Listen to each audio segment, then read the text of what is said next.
Hello and welcome back मेरे देश के भविष्य 12th स्टैंडर्ड वालों। अब शुरू करने जा रहे हैं करंट इलेक्ट्रिसिटी, थर्ड चैप्टर हमारी बुक का। ठीक है, फिजिक्स वाले आए हो ना भाई, कोई केमिस्ट्री वैसे वाला तो नहीं है। ठीक है भाई, केमिस्ट्री नहीं पढ़ा रहा मैं, फिजिक्स ही पढ़ा रहा हूँ। ठीक है, तो करंट इलेक्ट्रिसिटी देखा जाए तो इस चैप्टर में आज के टॉपिक में हम ये दो चीज डिस्कस करने वाले हैं, what is electric current and how is electric current formed. तो वैसे तो बच्चों तुम्हारे लिए नया नहीं है, ठीक है, जो 10th स्टैंडर्ड में अपनी मेहनत से पास हुआ है उसको ये पता होगा, और जो दूसरों की मेहनत से पास हुआ हो उसको शायद ही पता होगा। ठीक है, तो इसीलिए कहा जाता है अपनी मेहनत से पास हुआ करो।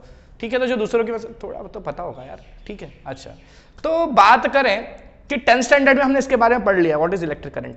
ठीक है, तो इलेक्ट्रिक करंट बेसिकली हमने वहां पढ़ा था फॉर्मूला एक I is equals to Q by T, है ना।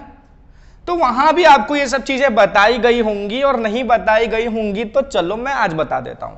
ठीक है, तो बेसिकली इलेक्ट्रिक करंट क्या है, हम कहेंगे electric current is nothing but flow of charges, flow of charges, just like हवाएं बह रही हैं, हवाएं। ठीक है, तो उसे हम एयर करंट कहते हैं। ठीक है, हवा तो दिखती नहीं है लेकिन मैंने दिखा दिया, मतलब समझा करो यार। चलो, और अगर पानी बह रहा है, पानी नदियां में बहता हुआ जो पानी है ये बह रहा है, इसे हम कहते हैं वाटर करंट। ठीक है, और तुम 10-20 लोग मिलकर दौड़ते हुए जा रहे हो एक साथ, तो तुम्हारा भाई इंसानों का करंट हो गया ह्यूमन करंट। ठीक है, जो बह रहा है वो करंट है। ठीक है, इंसान दौड़ते हुए भागते हुए एक साथ जा रहे हैं, ह्यूमन करंट है, पानी बहता जा रहा है, water current and air current. And just like that, if charges are moving in particular direction, charges are flowing in particular direction, then we say that there is an electric current. तो flow of charges is what, electric current. बराबर है, फिलहाल के लिए मतलब लल्लू तौर पर चला लो फिलहाल। ठीक है, तो ये हो गया हमारा इलेक्ट्रिक करंट, और इसके बारे में हमने फॉर्मूला पढ़ा था I is Q by T 10th standard में। और ये भी पढ़ा था कि Q जो होता है वो होता है Ne। What is N and what is E? E is number of electrons, right, and E is charge of one electron, है ना।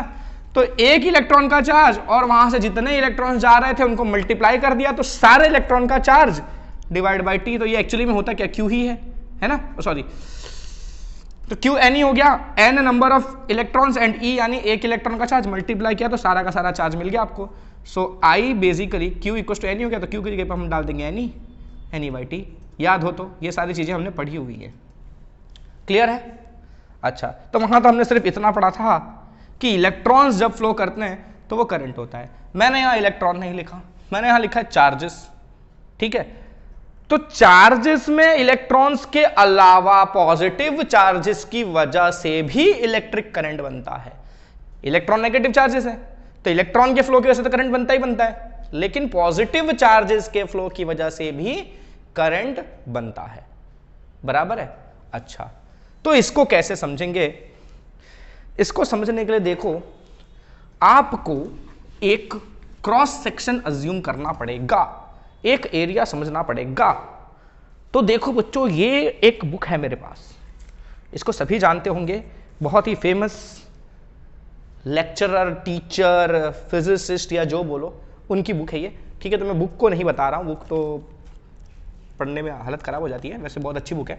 तो देखो, ये ऐसे अपन ने एक एरिया कंसिडर किया, राइट, ये एक क्रॉस सेक्शनल एरिया है। इस पर्टिकुलर एरिया में से जितने चार्जेस क्रॉस कर रहे हैं, ठीक है, जितना चार्ज इस पर्टिकुलर एरिया में से क्रॉस कर रहा है पर यूनिट टाइम, जितना चार्ज, सपोज Q अमाउंट का चार्ज, इस पूरे एरिया में से Q अमाउंट का चार्ज बीत रहा है 10 सेकंड में। कितने सेकंड्स में?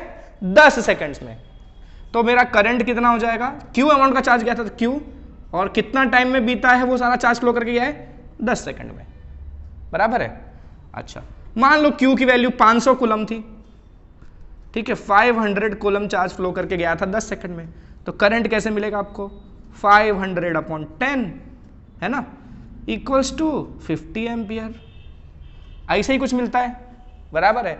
लेकिन बच्चों, ये तो हमने 10th तक समझ लिया, ठीक है, बड़े सिंपल कॉन्सेप्ट में ये सब डिस्कशन कर लिया। तो मतलब उस टाइम ना हमारा ना ऐसा मान रहे थे कि हमारा दिमाग उतना तेज नहीं है, ऐसे तुम्हारा दिमाग बहुत तेज है। ठीक है, लेकिन उस टाइम हमको उस लेवल से पढ़ाया गया था। पर बेसिकली देखोगे ना बच्चों, तो एक पर्टिकुलर क्रॉस सेक्शन से ना पर्टिकुलर टाइम में कितना चार्ज फ्लो कर रहा है ये फिक्स नहीं होता है, ये वेरी करता है। ठीक है, पहले 10 सेकंड में कुछ अलग चार्ज गया होगा, अगले 10 सेकंड में कुछ और चार्ज जा सकता है, बराबर है। यानी चार्ज जो क्रॉस कर रहा है ना पर्टिकुलर क्रॉस सेक्शन को, वो फिक्स नहीं है, अलग अलग टाइम में अलग अलग अमाउंट का चार्ज वहां से क्रॉस करके जा सकता है। तो एक्चुअली में जो करंट का जो फॉर्मूला आप पढ़ते हो, एक तो चलो Q बाई टी तो है ही, ये आपका यूज हो ही जाएगा। ठीक है, अभी भी 12th में भी बहुत सारे केसेस में आप ये क्वेश्चन यूज कर सकते हो, लेकिन एक्चुअल जो फॉर्मूला लिखोगे ना वो होगा आपका dQ बाई डी टी। ठीक है, dQ बाई डी टी मतलब चार्ज भी चेंज हो रहा है पर्टिकुलर टाइम में, और जितने टाइम में जितना चार्ज चेंज हो रहा है। ठीक है, कहने का मतलब सपोज 10:05 पर, ठीक है, 10:05 पर वहां से क्रॉस करते हुए चार्जेस थे 100 कूलम। ठीक है, और 10:10 पर वहां से क्रॉस करते हुए चार्जेस हो गए 300 कूलम। ठीक है, तो कितने चार्ज का डिफरेंस आया, 100 कूलम से 300 कूलम का, यानी कि 200 कूलम का चेंज आया, तो वो डेल्टा क्यू यहां पर आएगा, राइट। और नीचे क्या आएगा, इसको dQ बाई डी टी को delta Q by delta T भी तो लिख सकते हैं ना अपन, बेसिकली ये है। ठीक है, अच्छा, और कितने टाइम में, 10:05 से 10 मिनट, राइट। तो बीच में 5 मिनट बीता, तो 5 मिनट में कितना सेकंड आएगा, 300 सेकंड आएगा, तो तुम्हारा डेल्टा टी 300 हो गया, बराबर है। डेल्टा क्यू की तुम्हारा कितना हुआ, 100 कूलम से 200 कूलम का चेंज आया ना, तो हमारा 100 कूलम से 300 कूलम का चेंज आया, राइट। तो 200 कूलम बना, राइट। पहले 100 कूलम जा रहा था, बाद में 300 कूलम जाने लगा, मान लो पहले 100 कूलम जा रहा था, फिर 300 कूलम जाने लगा, तो चेंज कितने का आया, 200 कूलम का। डिवाइड बाई टाइमिंग क्या था, 10:05 पर गया था कितना, 100 कूलम, और 10:10 पर गुजरा वहां से 300 कूलम, तो चेंज चार्ज का तो मिल गया, और टाइम कितना भी था, 10:05 से 10:10 यानी कि 5 मिनट, और 5 मिनट का सेकंड्स करें तो 300 सेकंड्स। तो इस अकॉर्डिंगली कुछ 2/3 एम्पियर करंट आएगा आपका, समझ में आया। तो basically this formula is exactly true. ठीक है, ये dQ बाई डी टी लिखवाने का रीजन क्या है, देखो इसमें होगा क्या ना, कई बार, ठीक है, आपको क्वेश्चन ना Q जो दिया जाएगा ना वो कुछ इस तरह से दिया जाएगा, 5t² + 7t + 9, इस तरह से चार्ज वहां वेरी कर रहा है, चार्ज की वैल्यू फिक्स नहीं है। ठीक है, कि इतने टाइम में इतना चार्ज ही वहां से गुजरेगा, ऐसा कोई कानून नहीं है किसी भी कंडक्टर में। ठीक है, हर कंडक्टर में अगर चार्जेस फ्लो कर रहे हैं तो वो वेरी कर सकते हैं, कभी कुछ अमाउंट ऑफ चार्ज जाएगा, कभी कुछ अमाउंट ऑफ चार्ज जाएगा। ठीक है, तो हमको एक पर्टिकुलर टाइम ड्यूरेशन के लिए निकालना है, तो हमको ना चार्ज का फॉर्मूला दे दिया जाएगा कि चार्ज वहां पर कैसे वेरी कर रहा है, मतलब टाइम जब 2 सेकंड डालोगे आप तो उस टाइम कितना चार्ज ग्रो कर रहा था वहां से, मतलब फ्लो कर रहा था, 3 सेकंड डालोगे तो कितना फ्लो कर रहा था, 4 सेकंड डालोगे तो कितना फ्लो कर रहा था, उस हिसाब से आपको चार्ज की इक्वेशन दी जा सकती है। ठीक है, और आपको पूछेंगे कि भाई करंट फाइंड करो एट t = 3 सेकेंड्स, कितना, t = 3 सेकेंड्स। क्या बोल रहा है, पता चल रहा है आपको, चार्ज ना डायरेक्टली नहीं दिया, चार्ज वेरिएबल है, वेरी कर रहा है चार्ज, तो वेरी कर रहा है तो किस, इस पैटर्न में वेरी कर रहा है, तो उसका एक इक्वेशन है आपके पास, ऐसा क्वेश्चन में दिया जा सकता है। इस पैटर्न में चार्ज वेरी कर रहा है, आपको बोला है कि जब टाइम 3 सेकंड हो रहा था तब आपको करंट बताना है, क्या बताना है, करंट, चार्ज नहीं बताना है। अगर चार्ज बताना होता तो क्या करते आप, जहां t है ना वहां 3 डाल दो, 3 सेकंड में 3 डाल दो, तो डायरेक्टली आपको चार्ज पता चल जाएगा उस टाइम का। ठीक है, लेकिन अगर आपको बोला है करंट निकालना है, तो करंट कैसे निकालोगे, अभी मैंने बताया dQ बाई डी टी से मिलेगा अपने को, पता चल रहा है। तो dQ बाई डी टी मतलब अपन इसका डिफरेंशिएशन करेंगे, इसका डिफरेंशिएशन करेंगे तो कितना आएगा, 10t + 7, राइट। तो implies at t = 3 seconds I is what, 10 × 3 + 7, ये t की जगह अपन 3 डाल दिया, तो 10 × 3 30 + 7 37 एम्पियर करंट आएगा, बराबर है। तो इस तरह के क्वेश्चन आ सकते हैं। अच्छा, अब जो मैंने आपको डेल्टा क्यू बताया ना, I = delta Q by delta T, इसमें डेल्टा क्यू क्या है वो भी थोड़ा ध्यान से समझ लेते हैं। ठीक है, अच्छा, फॉर एग्जाम्पल देखो आप ना, मैंने ऐसे जैसे बता दिया कि नेगेटिव चार्जेस और पॉजिटिव चार्जेस दोनों की वजह से करंट बनता है कई जगहों पर। ठीक है, कंडक्टर्स में तो चलो इलेक्ट्रॉन्स की वजह से बनता है, लेकिन कई जगहों पर जैसे कि इलेक्ट्रोलाइट्स वगैरह होते हैं उसमें ऐसा होता है ना कि पॉजिटिव और नेगेटिव दोनों चार्जेस की वजह से करंट बनता है। तो अब ये डेल्टा क्यू क्या है ना, पता है, उन्हीं दोनों का टोटल है, नेट चार्ज है। कैसे, देखो मैं एक पर्टिकुलर डायरेक्शन सिलेक्ट करता हूं, सपोज ये वाला डायरेक्शन। ठीक है, मान लो इस डायरेक्शन में 10 कूलम पॉजिटिव चार्ज जा रहा था, कैसा चार्ज, 10 कूलम पॉजिटिव चार्ज इस डायरेक्शन में ट्रेवल कर रहा है, और इसी डायरेक्शन में 5 कूलम नेगेटिव चार्ज जा रहा है।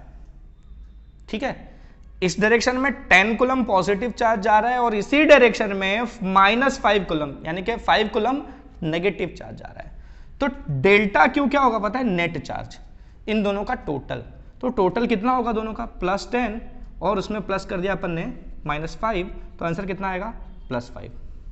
ठीक है, यानी कि इस डायरेक्शन में आपका कितना चार्ज जा रहा है, +5 कूलम इस डायरेक्शन में, बराबर है। अच्छा, अगर इसी को उल्टा ले लें अपन, ठीक है, 10 कूलम नेगेटिव में है और 5 कूलम पॉजिटिव में है, अगर मैं ऐसा ले लूं तो इस केस में नेट चार्ज कितना बनेगा बताओ मुझे, डेफिनेटली -5 कूलम बनेगा, है ना, -10 + 5 -5 आएगा।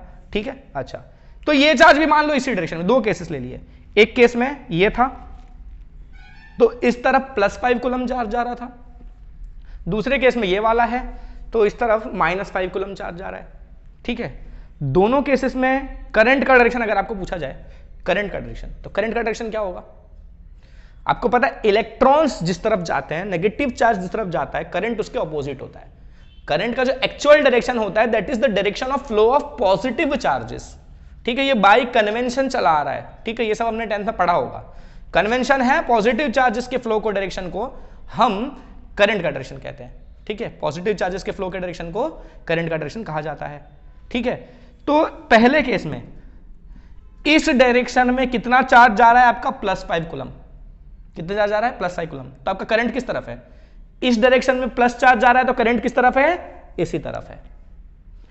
सेकंड केस में क्या हो रहा है, इस डायरेक्शन में कितना चार्ज जा रहा है, -5 कूलम, है ना, इस डायरेक्शन में -5 कूलम जा रहा है तो करंट का डायरेक्शन किधर होगा, इस तरफ होगा। समझ में आया। तो नेट चार्ज से आप करंट का डायरेक्शन भी डिसाइड कर सकते हो, बराबर है। वो नेट चार्ज क्या है, पर्टिकुलर क्रॉस सेक्शन को कितना चार्ज क्रॉस कर कर जा रहा है एट अ टाइम, किस पर्टिकुलर डायरेक्शन में, ठीक है, उसका पर्टिकुलर टोटल लेंगे अपन और उसके हिसाब से अपन करंट का डायरेक्शन फाइंड कर सकते हैं। ठीक है, वैसे ये सब चीजें पूछी नहीं जाती हैं बट कॉन्सेप्ट के लिए बता दिया मैंने। ठीक है, बहुत से ऐसे बच्चे होंगे ना 12th वगैरह पास कर चुके होंगे, ठीक है, उनको भी ये कॉन्सेप्ट ध्यान नहीं होंगे। ठीक है, तो बता दिया मैंने आपको। ठीक है, तो ऐसे थैंक यू बोलने की जरूरत नहीं है। तो चलते हैं अब आगे, करंट बनाते हैं, करंट बनेगा कैसे वो देखते हैं। तो बच्चों ये तो पता है कि करंट आता है जब चार्जेस फ्लो करते हैं, और चार्जेस फ्लो तब करेंगे जब चार्जेस वाकई में होंगे। तो अल्टीमेटली सबसे पहली जरूरत है हमारी चार्ज की, पहले चार्ज ले आओ, फिर चार्ज को फ्लो करवाओ, मिल गया करंट। ठीक है, तो वो चार्ज आएगा कहां से, तो कंडक्टर्स में ना चार्ज मटेरियल हमको मिल जाता है। कैसे मिल जाता है, तो हम ना स्ट्रक्चर पढ़ते हैं, चलो एक मेटल का, सपोज एल्यूमिनियम, एल्यूमिनियम चलो यार थोड़ा बड़ा हो जाता है, अपन ना छोटा डायग्राम बनाना है मेरे को, मतलब कम से बनाना है, तो क्या ले लूं मैं, लिथियम ले लूं, पक्का, हाइड्रोजन, हीलियम, लिथियम। ठीक है, तो लिथियम ले लेता हूं, चलो छोटे से एग्जांपल ज्यादा अच्छे समझ में आएगा। ये लिथियम का मेरा न्यूक्लियस, ठीक है, कितना एटॉमिक नंबर होता है इसका, 3, तो सेंटर में 3 प्रोटॉन होंगे और 3 न्यूट्रॉन वगैरह होंगे। ठीक है, तो उसमें +3e चार्ज होगा सेंटर में, न्यूक्लियस में। ठीक है, उसके अगल बगल कितने इलेक्ट्रॉन घूमेंगे, पहले ऑर्बिट में कितना इलेक्ट्रॉन, 2 इलेक्ट्रॉन, है ना, नेगेटिव चार्ज, और उसके बाहर वाले ऑर्बिट में 1 ही इलेक्ट्रॉन, नेगेटिव चार्ज। ऐसा कुछ होता है एटॉमिक स्ट्रक्चर लिथियम का। अच्छा, अब इसमें क्या होगा, ये जो न्यूक्लियस है, न्यूक्लियस के पास जो ऑर्बिट होता है, ठीक है, न्यूक्लियस का और अपने पास के ऑर्बिट में जो इलेक्ट्रॉन्स प्रेजेंट है उनका, इन दोनों के आपस में लगने वाला जो फोर्स होता है वो काफी स्ट्रांग होता है। इलेक्ट्रोस्टैटिक फोर्स के बारे में अपन ने पढ़ा है, कूलम्स फोर्स के बारे में। ठीक है, F is K Q1 Q2/r²। Distance बढ़ेगा तो फोर्स कमजोर हो जाता है, राइट। तो यहां डिस्टेंस न्यूक्लियस से कम है तो यहां फोर्स ज्यादा है, और जैसे जैसे आप न्यूक्लियस से दूर जाओगे फोर्स कम मिलेगा आपको, यानी कि इस इलेक्ट्रॉन पर जो फोर्स लग रहा है इन दोनों पर लगने वाले फोर्स से वीक होगा, बराबर है। तो न्यूक्लियस ने इन दोनों को तो काफी स्ट्रांगली बाइंड अप करके रखा है, लेकिन ये बाहर वाले को वीकली बाइंड करके रखा है।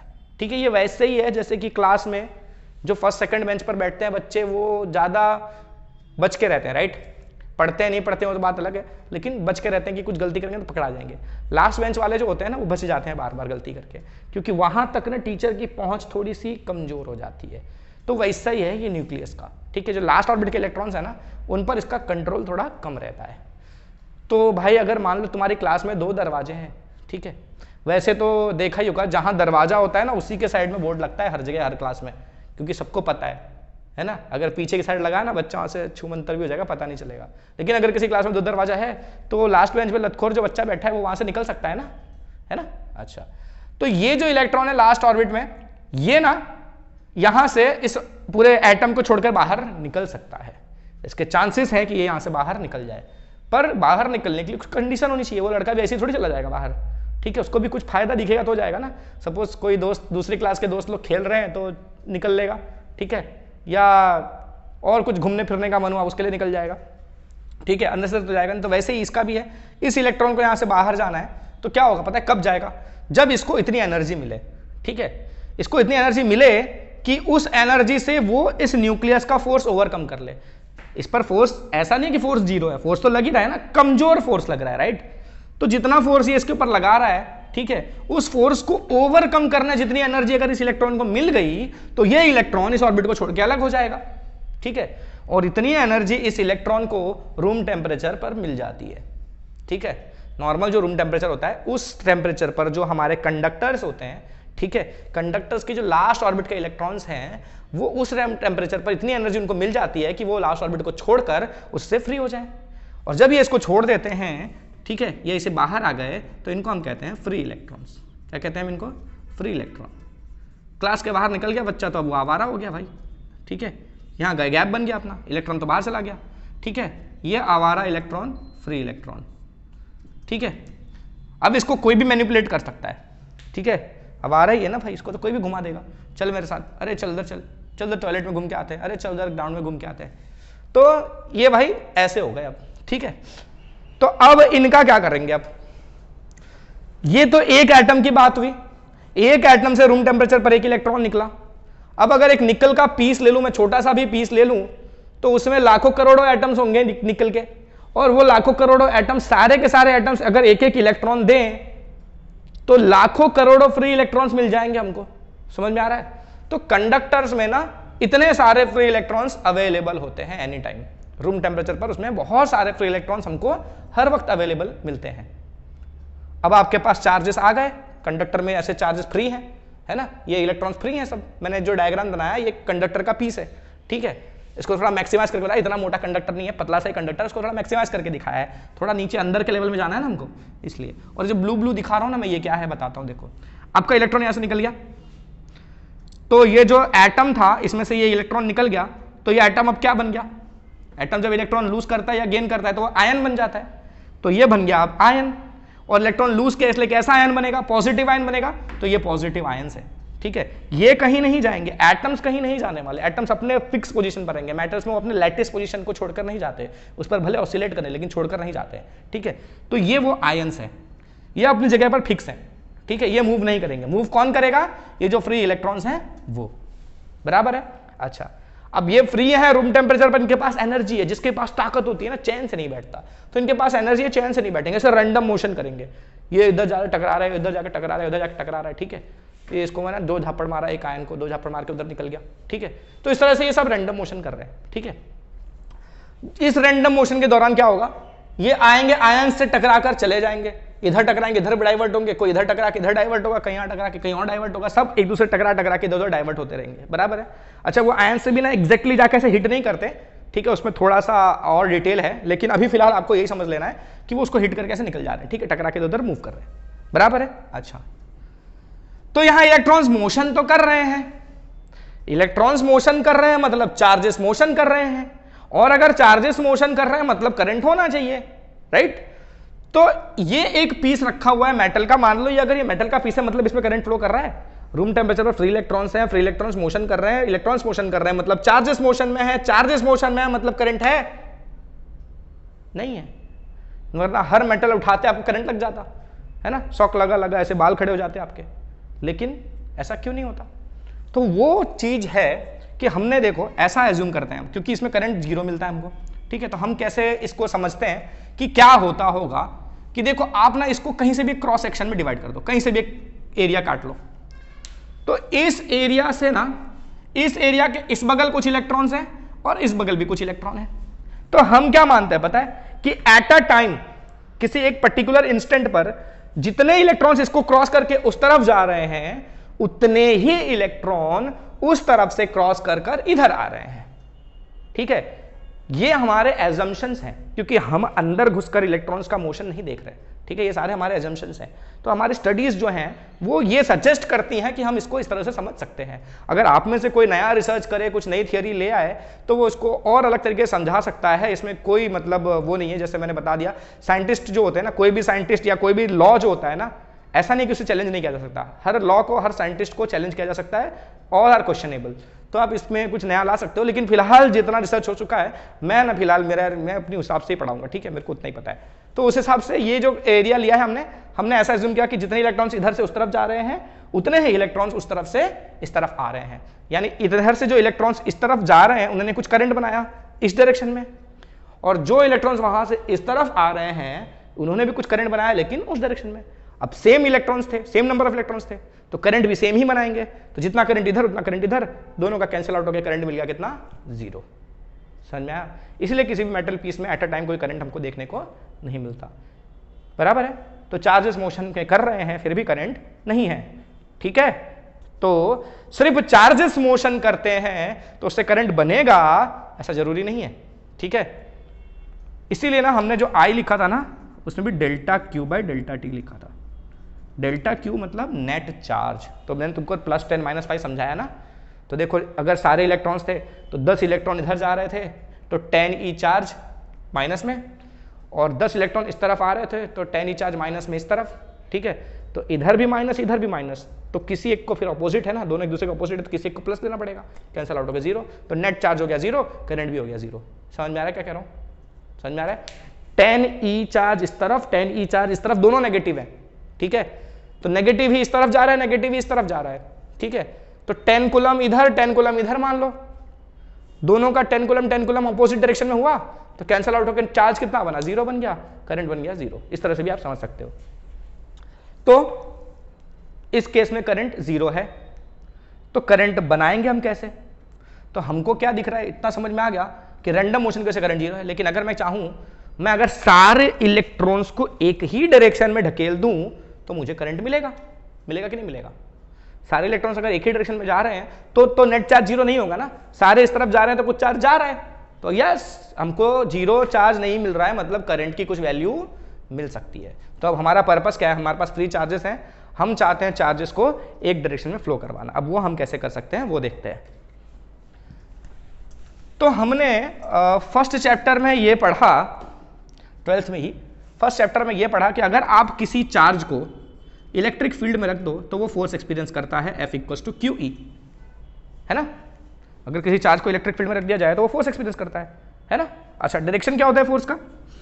अगर आपने नेगेटिव चार्ज लिया है, अगर आपने नेगेटिव चार्ज लिया है, ठीक है, तो फोर्स का डायरेक्शन और आपका इलेक्ट्रिक फील्ड का डायरेक्शन कैसा होगा?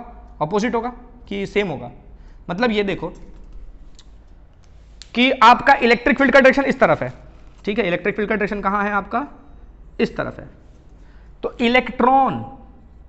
इलेक्ट्रॉन पर जो फोर्स लगेगा वो डायरेक्शन किस तरफ होगा? इस तरफ होगा।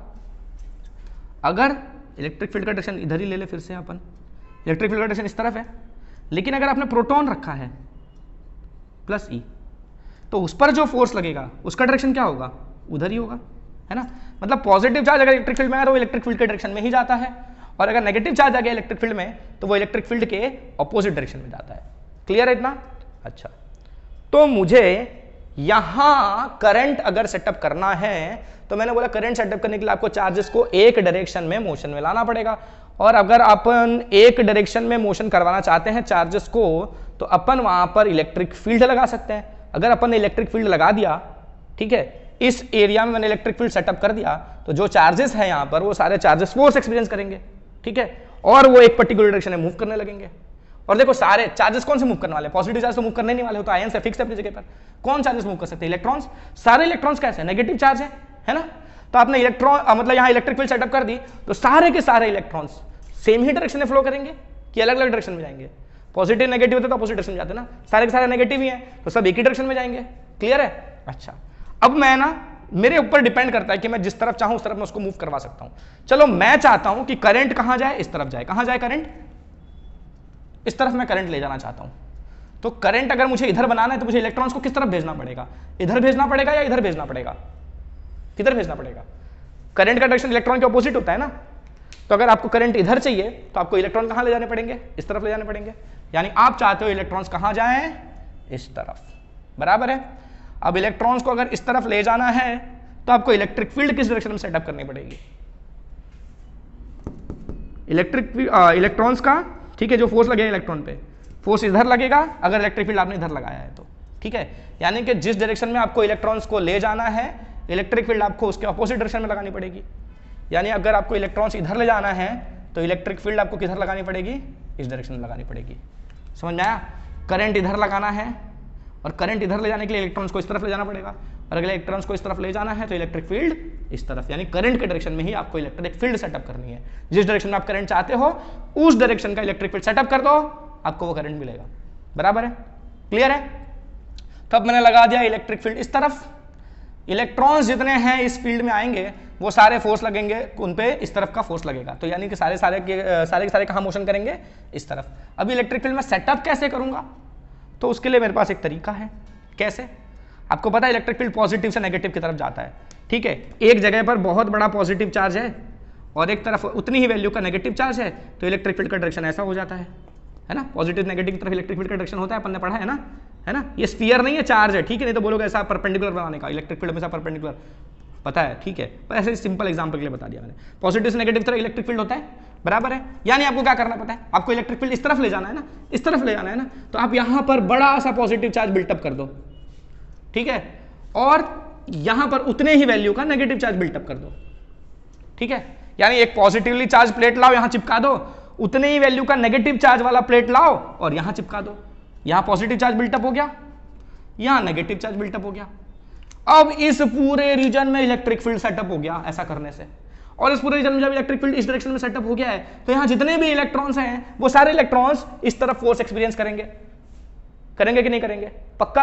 अच्छा, तो उनका रैंडम मोशन भी तो हो रहा था पहले, जब ये सब अरेंजमेंट नहीं था, खाली इलेक्ट्रॉन्स नॉर्मल रूम टेम्परेचर पर रैंडम मोशन कर रहे थे जिसके से करंट जीरो था, तो वो रैंडम मोशन तो कर रहे थे। क्या वो रैंडम मोशन इनका बंद हो गया?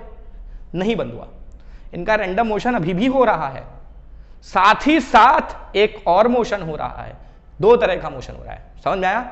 वो रैंडमली अपना जो रैंडम मोशन था वो तो कर ही रहे थे, लेकिन अब क्या हो रहा है, इनको एक पूरा का पूरा धक्का एक पर्टिकुलर डायरेक्शन में लग रहा है। जैसे कि आप पिकनिक जा रहे हो, आप बस में हो, आप सारे दोस्त आपस में इधर उधर, कोई इधर जा रहा है, कोई इसके सीट पर जा रहा है, कोई उसको कुछ चला के मार रहा है, आपस में से तुम रैंडम मोशन अंदर भले करो, डांस वांस करो, जो करना है करो, लेकिन तुम सबके सब एक साथ बस सबको एक डायरेक्शन में ले जा रही है ना, बस सबको एक डायरेक्शन में ले जा रही है। तो वैसा ही समझो कि इलेक्ट्रॉन्स जो है वो बच्चे हैं, वो सब इधर उधर रैंडम मोशन कर रहे हैं, लेकिन इलेक्ट्रिक फील्ड जो आ गया वो सबको उठा के ढकेलता हुआ एक डायरेक्शन में ले जा रहा है, ठीक है। ये रैंडम के साथ धक्का इधर भी लग रहा है, ठीक है। तो जैसा कि आप पानी में कूद जाओ, ठीक है, आप पानी में इधर उधर कुछ भी करो लेकिन पानी आपको पूरा ढकेलता हुआ एक तरफ लेके जाएगा। तो वैसा ही है कि ये जितने इलेक्ट्रॉन्स है वो रैंडम मोशन कर रहे थे, उसी के साथ साथ उनको एक पर्टिकुलर डायरेक्शन में भी फोर्स लग रहा था, तो उनके पास एक अलग वेलोसिटी आ गई। वो रैंडम वाली वेलोसिटी उसको इग्नोर कर देंगे अपन अब, ठीक है। ये सारे के सारे इलेक्ट्रॉन्स अब एक पर्टिकुलर डायरेक्शन में जा रहे हैं और वो एक पर्टिकुलर डायरेक्शन में मोशन कर रहे हैं, यानी उनके पास कुछ पर्टिकुलर वेलोसिटी है। उस वेलोसिटी को हम कहते हैं, उड़ी बाबा इसको क्या हो गया, क्या कहते हैं उस वेलोसिटी को? उस वेलोसिटी को हम कहते हैं ड्रिफ्ट वेलोसिटी। क्या कहते हैं? ड्रिफ्ट वेलोसिटी, ठीक है। क्या है ड्रिफ्ट वेलोसिटी?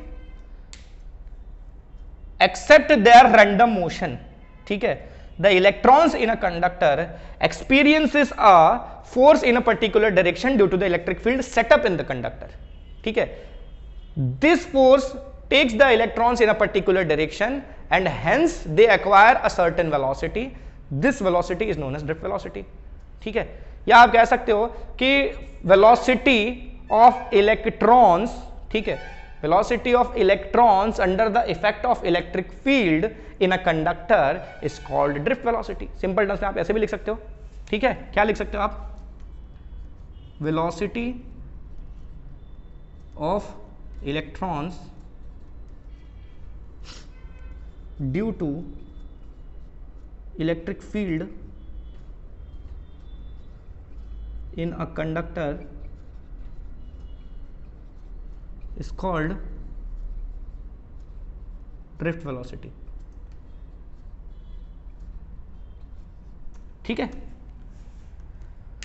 तो रैंडम मोशन के अलावा अब एक ही डायरेक्शन में, रैंडम मोशन के वजह से करंट जीरो बन रहा था, लेकिन अब सारे के सारे इलेक्ट्रॉन्स को एक डायरेक्शन में धक्का लग रहा है, वो एक डायरेक्शन में जा रहे हैं। रैंडम तो छोटा छोटा मोशन है ही, लेकिन उसके साथ ओवरऑल मोशन एक डायरेक्शन में है। इसकी वजह से उसके पास एक वेलोसिटी है सारे इलेक्ट्रॉन्स के पास, और वो वेलोसिटी कहलाती है ड्रिफ्ट वेलोसिटी। और इस ड्रिफ्ट वेलोसिटी की वजह से यहां पर करंट सेटअप होता है।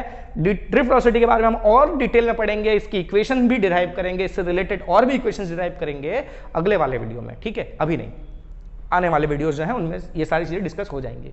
अच्छा, तो ये तो आपने सेटअप कर दिया। ठीक है, अब हुआ क्या कि सारे इलेक्ट्रॉन्स को एक तरफ धक्का लगा, गए एक तरफ। ठीक है, अब होगा क्या, यहां से जो इलेक्ट्रॉन्स है वो सब इधर जाएंगे। ठीक है, यहां भी आपने जो नेगेटिव चार्ज बिल्टअप किया है वो क्या था, ये जो प्लेट आपने सेटअप किया नेगेटिव चार्ज का, उसमें भी इलेक्ट्रॉन्स होंगे ना, वहां से इलेक्ट्रॉन्स भी इधर आएंगे और ये भी इलेक्ट्रॉन्स इस तरफ जाएंगे। ये सारे इलेक्ट्रॉन कहां जाएंगे, इस प्लेट पे जाएंगे। इस प्लेट को क्या करेंगे, न्यूट्रलाइज कर देंगे, है ना। यहां से इलेक्ट्रॉन्स गए, इसको पूरा न्यूट्रलाइज कर दिया, और ये पॉजिटिव जीरो हो गया, मतलब न्यूट्रल हो गया। ये जो नेगेटिव था यहां से भी इलेक्ट्रॉन्स निकल के चले गए, तो यहां से जब इलेक्ट्रॉन्स निकल के गए तो इसका भी चार्ज कम हो जाएगा, तो ये भाई भी न्यूट्रलाइज हो जाएंगे। ठीक है, इनका पॉजिटिव वैल्यू कम हो जाएगा क्योंकि इनमें नेगेटिव आके जा रहे हैं, मतलब चिपक रहे हैं, और यहां से नेगेटिव निकल रहे हैं, तो ये भाई का नेगेटिव खत्म हो गया, ये भी न्यूट्रलाइज हो गया। अब ये दोनों प्लेट न्यूट्रलाइज हो गए। अब क्या हुआ, जैसे ये दोनों प्लेट न्यूट्रलाइज होंगे इलेक्ट्रिक फील्ड खत्म हो जाएगा। ठीक है, प्लेट न्यूट्रलाइज हो गए तो इलेक्ट्रिक फील्ड खत्म। इलेक्ट्रिक फील्ड खत्म मतलब जो बचे खुचे इलेक्ट्रॉन्स हैं उनका रैंडम मोशन रुक, मतलब सॉरी, उनका इस डायरेक्शन में जो मोशन हो रहा था वो रुक जाएगा। रैंडम मोशन तो है, लेकिन जो ड्रिफ्ट वेलोसिटी उनको मिल रही थी वो जीरो हो जाएगी, खत्म, इलेक्ट्रॉन्स का मोशन रुक जाएगा। फिर से वो रैंडम मोशन के से करंट जीरो, यानी अब जो एक पर्टिकुलर डायरेक्शन में आपको करंट मिल रहा था, ठीक है, सारे इलेक्ट्रॉन्स इस तरफ जा रहे थे तो आपको करंट इस तरफ मिल रहा था, वो करंट फिर से हो जाएगा जीरो, बराबर है। तो जब तक ये प्लेट्स का चार्ज बिल्टअप रहेगा तब तक ये करंट मिलेगा, और जैसे ही प्लेट का चार्ज खत्म हुआ करंट का डायरेक्शन बंद, मतलब करंट बंद हो जाएगा, खत्म हो जाएगा। तो क्या करें कि ये करंट हमको कंटिन्यूसली मिलता रहे, सिंपल सी बात है, सिंपल सा लॉजिक है। ये जो चार्ज बन रहा था, खत्म हो रहा था, इससे सब करंट बंद हो जा रहा था, इसको खत्म ही मत होने दो, जैसे ही खत्म हो जाता है भर दो चार्ज। ठीक है, ये कम हुआ फिर से पॉजिटिव भर दो, ये कम हुआ इससे फिर से नेगेटिव भर दो, करंट फिर से मिलता रहेगा, जैसे ही कम हुआ फिर से भर दो। ठीक है, तो कुछ अरेंजमेंट करो, कुछ ऐसा अरेंजमेंट करो कि ये जो पॉजिटिव चार्ज यहां पर बना हुआ है वो बना ही रहे, वो खत्म ना हो, ये नेगेटिव चार्ज यहां बना हुआ है ये बना ही रहे, ये खत्म ना हो। ये कोशिश आपकी चलती रहनी चाहिए, इसके लिए आपको बाहर से कुछ अरेंजमेंट करना पड़ेगा। ठीक है, तो वो अरेंजमेंट करने के लिए हम बैटरीज वगैरह का इस्तेमाल करते हैं, और वो क्या कर देता है ऐसा कि यहाँ कंटिन्यूसली चार्ज बिल्टअप होता रहता है, और बाकी वगैरह चीजें हैं वो सब हम डिस्कस करेंगे आने वाले टॉपिक्स में। तो बच्चों आज टॉपिक को यहीं पर रोक देते हैं, बाकी टॉपिक लेकर बहुत जल्द मिलेंगे। जो जो चीजें बोली है ना, जो जो आपके दिमाग में क्वेश्चंस क्रिएट किए हैं वो सारे क्वेश्चंस सॉर्ट आउट करूंगा आने वाले वीडियोस में। तो कनेक्टेड रहो, विजिट करते रहो तो पता चलेगा। बाकी आपकी मर्जी, अच्छा लगे तो विजिट करो, ऐसा कोई ऐसा मत बोलना यार, मतलब जबरदस्ती है, नहीं अच्छा लगे तो नहीं आएंगे। हाँ भाई ठीक है, आपकी मर्जी है, जागो ग्राहक जागो। तो आज रोकते हैं, बाकी वीडियो लेके बहुत जल्द मिलेंगे, और तब तक के लिए एक ही चीज़ बोलना चाहूँगा, बाय। और क्या बोलूँगा, और बाय।